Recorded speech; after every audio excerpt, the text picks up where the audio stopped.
Now on that same day, two of them were going to a village called Emmaus, about 7 miles from Jerusalem, and talking with each other about all those things that had happened. While they were talking and discussing, Jesus himself came near and went with them. But their eyes were kept from recognizing him. And he said to them, "What are you discussing with each other while you walk along?" They stood still, looking sad. Then one of them, whose name was Cleopas, answered him, "Are you the only stranger in Jerusalem who doesn't know these things that have taken place in these days?" He asked them, "What things?" And they replied, "The things about Jesus of Nazareth, who was a prophet, mighty in deed and word before God and all the people, and how our chief priests and leaders handed him over to be condemned to death and crucified him. We had hoped that he was the one to redeem Israel." Yes, and besides all this, it's now the third day since these things took place. Moreover, some women of our group astounded us. They were at the tomb early this morning, and when they didn't find his body there, they came back and told us that they had indeed seen a vision of angels and that he was alive. Some of those who were with us went to the tomb and found it just as the woman had said, but they didn't see him. And then he said to them, "Oh, how foolish you are! How slow of heart to believe all that the prophets have declared. Was it not necessary that the Messiah should suffer these things and then enter into his glory?" Then beginning with Moses and all the prophets, he interpreted to them the things about himself in all the scriptures. As they came near the village to which they were going, he walked ahead as if he were going on. But they urged him strongly, saying, "Stay with us, because it's almost evening and the day is now nearly over." So he went in to stay with them. And when he was at the table with them, he took bread. He blessed and broke it and gave it to them. And then their eyes were opened. They recognized him, and he vanished from their sight.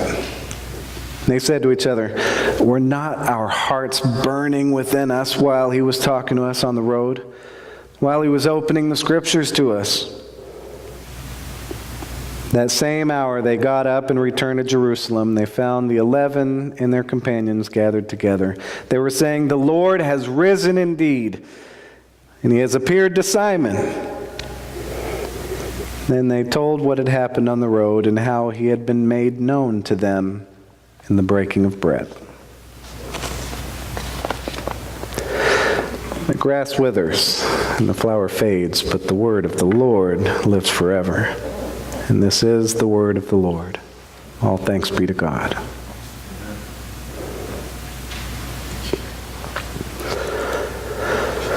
So I'm getting a little older now. I don't need any comments from the peanut gallery while I whine and complain about being old and tired. Just be overcome with your sympathy for me and my struggles.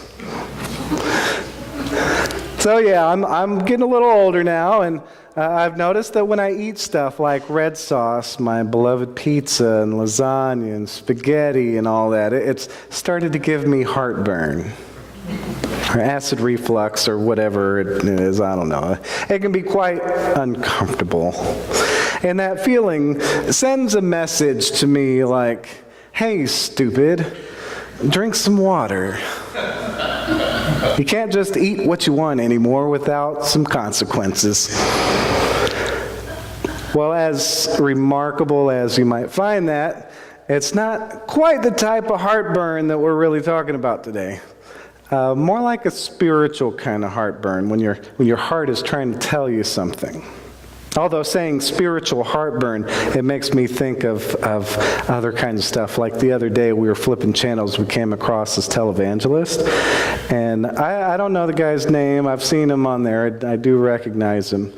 But we caught it right as he was making this dramatic plea for money.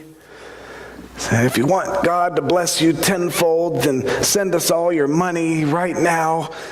Or something like that, I don't know. But, oh, that stuff makes me so mad. just robbing people and using the faith to blindside you and trick you into sending them your last dollar. It makes my heart burn like I ate spaghetti, except the water I want is a bucket of ice water to throw on that guy and make him stop doing what he's doing in the name of the Lord. Now, while that's a very important kind of heartburn, also, that anger at something that you think is wrong, anger about what you see as evil in the world, it's not exactly what we're getting at today. Today is more the opposite of that. Today is a kind of heartburn that comes from sensing that you are in the greatness and the glory and the presence of the Lord. You know, there's something about being a minister that really gets people going. It's very normal for this kind of thing to happen. I mean, you may have noticed that when I'm off duty, or heck, even when I'm on duty, I try not to really look the part of a minister. Obviously not right now while I'm wearing the robe and everything, but if you catch me on an average day, you'll probably see me in a t-shirt, maybe a hoodie, cargo pants, tennis shoes, something like that. And that's when I'm dressed nicely. And comments from the peanut gallery, is that what's flip-flops, yep. You probably never guessed that I was a minister if you just saw me on an average day, unless you got me talking about it or unless you knew me already. As a minister, people are very quick to either put you on a pedestal as something high and mighty or to judge you according to whatever thoughts come to mind, negative or anything else. I like to just be a normal person. Maybe to mind my own business, or maybe at other times to offer a smile or something helpful as a fellow human being instead of some kind of know-it-all pastor who's supposed to be nice, you know? But I find it very interesting how people open up to you when they realize that you are a minister. Like recently at work, I work another job, pick up some hours at a food delivery place. And there, not everyone knows I'm a minister. And there's this one guy who's pretty talkative and, just generally fun to talk to, really. But the other week he asked what I do other than that, and I told him, and it gave him great pause.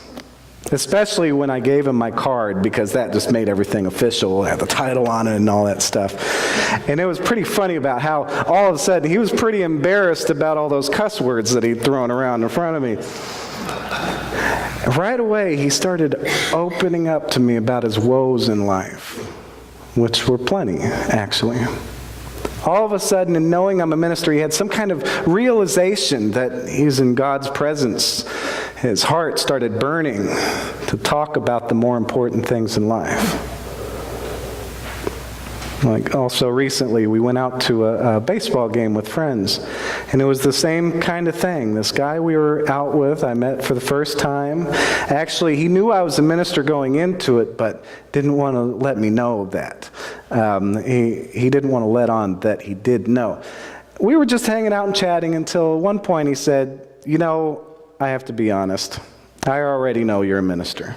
I told myself I wasn't going to do this, but... And then he proceeded to open up to me about some very personal issues and struggles he was dealing with. Stuff that he obviously wouldn't have opened up to about with a typical acquaintance.